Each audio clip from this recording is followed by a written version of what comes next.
Assalamualaikum warahmatullahi wabarakatuh. Nama saya Dadan Hermansyah dari kelas 8C. Saya ingin mempresentasikan tentang analisis kerusakan lingkungan yang disebabkan oleh sekelompok manusia. Dari latar belakang, kerusakan lingkungan hidup di Indonesia semakin hari kian parah. Kondisi tersebut secara langsung telah mengancam kehidupan manusia. Tingkat kerusakan alam pun meningkat. Resiko bencana alam. Penyebab terjadinya kerusakan alam dapat disebabkan oleh dua faktor, yaitu akibat peristiwa alam dan akibat ulah manusia. Kerusakan lingkungan hidup dapat diartikan sebagai proses deteriorisasi atau penurunan mutu atau kemunduran lingkungan. Deteriorisasi lingkungan ini ditandai dengan hilangnya sumber daya tanah, air, udara, punahnya flora dan fauna liar, dan kerusakan ekosistem. Kerusakan lingkungan hidup memberikan dampak langsung bagi kehidupan manusia.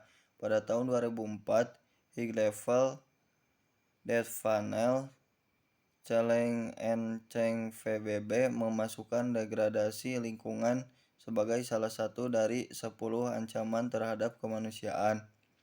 Progress Report yang dirilis German Alliance for Development Work Alliance United Nations University Institute for Environment and Human Security atau UNU-EHS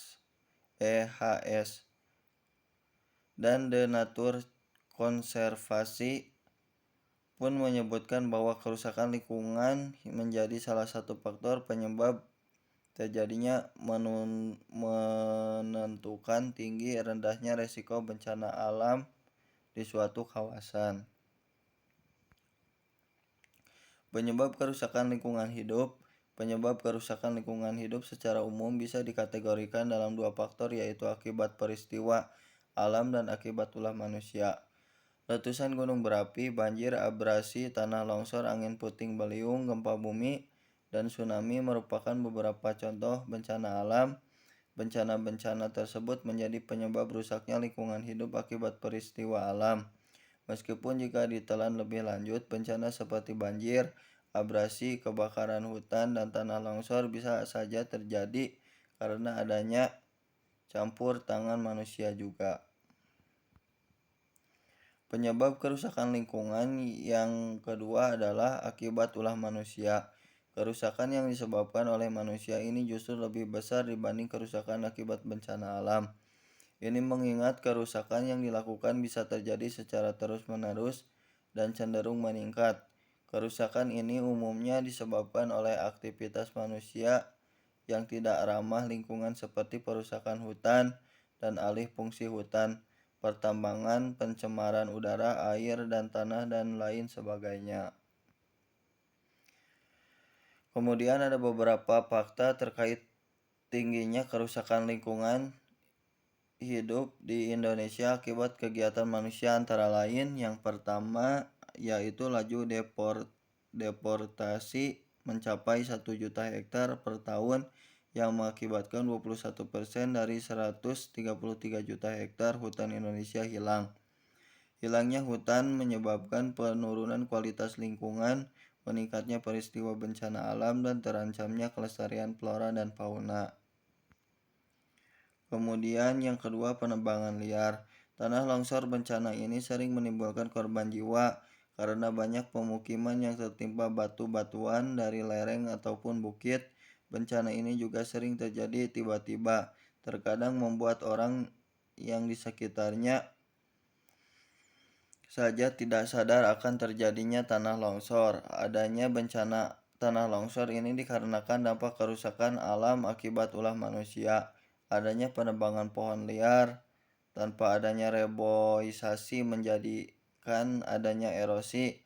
Bagaimana tidak, biasanya lereng gunung ataupun pegunungan ataupun daerah sekitarnya jika terjadi hujan lebat, kumpulan pohon itulah yang akan menyebabkan terjadinya. Tapi jika mereka sudah ditebang tanpa adanya rimban pohon, air hujan akan mengalami langsung tanah tersebut terjadinya erosi. Kemudian yang ketiga, pencemaran limbah pabrik. Dampak pencemaran ini bisa mempengaruhi kesehatan manusia yang berada di daerah tersebut. Munculnya berbagai penyakit yang tidak biasanya terjadi. Banyak pencemaran ini juga termasuk dampak kerusakan alam oleh manusia. Apalagi jika sudah ada pabrik di suatu pemukiman, berbagai lingkungan pun akan tercemar, mulai dari lingkungan air dan udara. Adanya pembuangan limbah yang sembarangan ini akan menjadikan pencemaran air yang melebar sampai ke pemukiman.